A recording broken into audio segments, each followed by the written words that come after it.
Solmization question. Today we have an interesting solmization question. Let's see how chromaticism works. There's a guy who made the solmization test and all is perfect, solmization test of the first stage, of the first level, and there is this question where the answer is not correct. And he said to me that it wasn't so clear how, so what's the correct solution. Now let's read the question and let's decipher the three possibilities. The question is, when does chromaticism not occur? And we have these possibilities. One, when I sing mi and fa on the same chorda, when I sing fa and mi on the same chorda, and when I sing fa and mi on two different chorde. So one of these three questions is the correct. One of these three answers is the correct answer. How to identify the correct answers? Let's see what are chorde and what are syllables. So here we are within all the topics that you can find only within the solmization course, and we are here in the first PDF where we talk about the grid scale, the proportions, and the very basic things of solmization.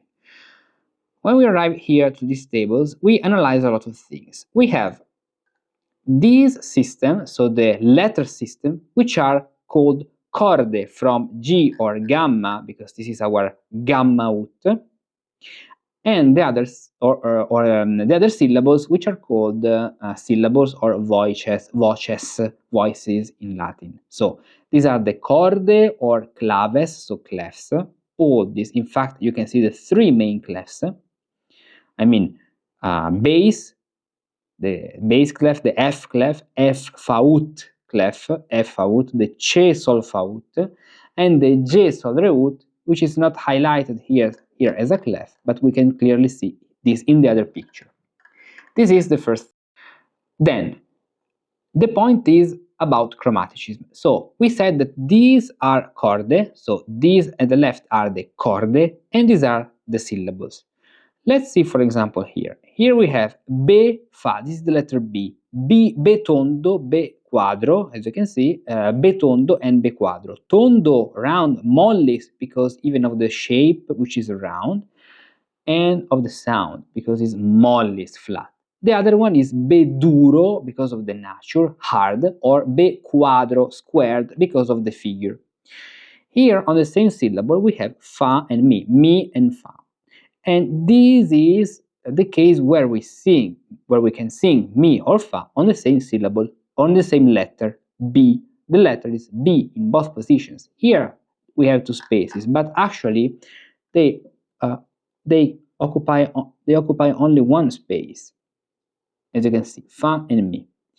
So this fa mi, let's take another example, maybe here, okay, fa mi, be fa be mi. This is chromaticism because we sing the two syllables on the same chorda.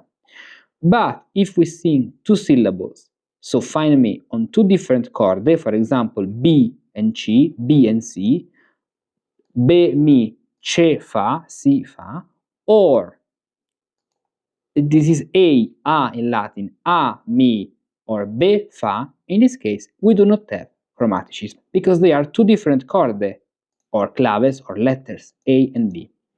So here is another example. Here in the first line we have, or in the second line we have chromaticism on the same chorda. This is B and B, be fa and be mi. Here we have the same chorda, G mi, G fa.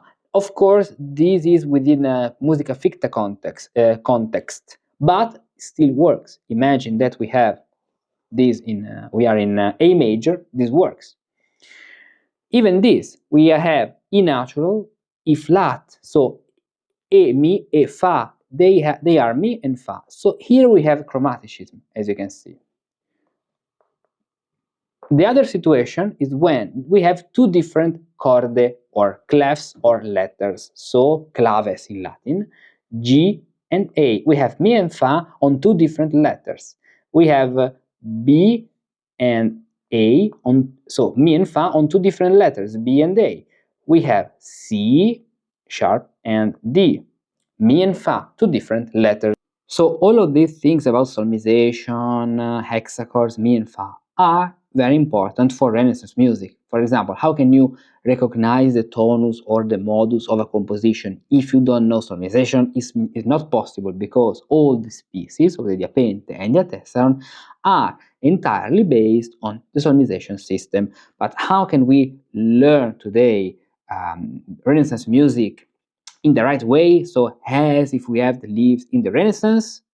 First of all, congratulations to Ali to this exercise, to this question and this test. Then here you can see that there is this Renaissance path where you can learn solmization. There are a lot of things, resources, videos. You can learn mutation, advanced practice, hexachordal solfeggio with exercises, a lot of exercises. Then cantus firmus, the second step of the Renaissance musicus practicus path. You can learn the introduction of cantus firmus, notation of cantus firmus, as you can see, intervals and species. So here they are very important. Solmization here is very important to identify the species, first species, second species of the diapente, and going on this way.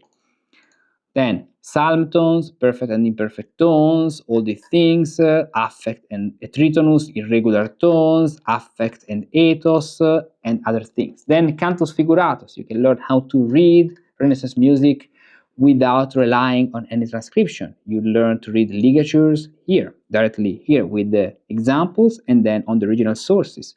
Then we perform mensuration, reading mensuration. Then we read perfection and imperfections, how to read, so how to beat the tactus, how the tactus work in all the situations. Then reading perfections here, perfections, how to read tempi perfetti, so with the circle, with a dot, with a tempus maximarum perfectum, all these situations, and tones and modes, so how tones and modes work in the Renaissance, how to recognize a bicinium in a specific tonus, what are the differences between the tones and the modes, an analysis of all the modes by Zerlino, an analysis of all the tones of Cantus Figuratus by Adriano Banchieri and other composers, Palestrina, how they match, what are the relationships between the tones and the modes. Then, how to recognize the tones and the modes in the great polyphony, so in big pieces, and then how some particular pieces got transformed, some particular, not pieces, but tones became some other keys. For example, the primus tonus, the first tone, became D minor.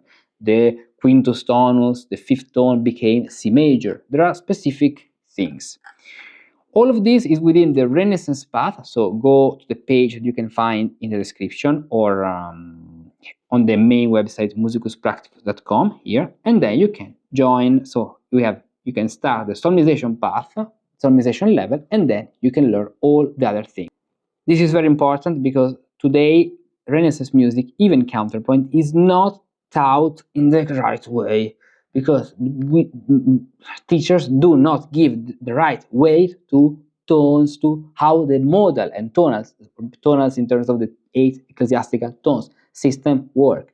But in the Renaissance, they started the solmization, cantus firmus, cantus figuratus, so mensural notation, and then with tones and modes, you start analyzing a lot of bicinia, that's what, so two-part composition, that's what we do, and this way you start learning counterpoint, and then there will be other paths.